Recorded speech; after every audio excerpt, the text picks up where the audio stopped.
Bem-vindo! Neste vídeo, vou mostrar como realizar uma redefinição de fábrica no seu monitor gamer Xiaomi G27QI.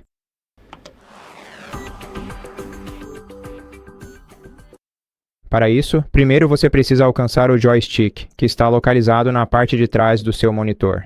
Você pode alcançá-lo pelo lado direito e, se pressioná-lo uma vez, o D-pad aparecerá na sua tela. Assim que você vir o D-pad, mova o joystick para a direita para abrir o menu principal.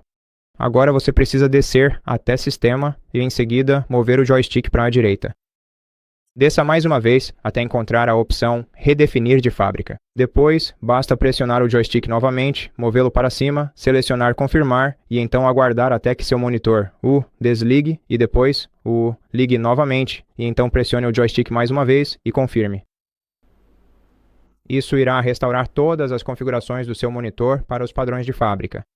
E é assim que se faz. Obrigado por assistir a este vídeo. Se este vídeo te ajudou, por favor, considere se inscrever no nosso canal. Deixe um like e um comentário aqui embaixo e te vejo no próximo vídeo.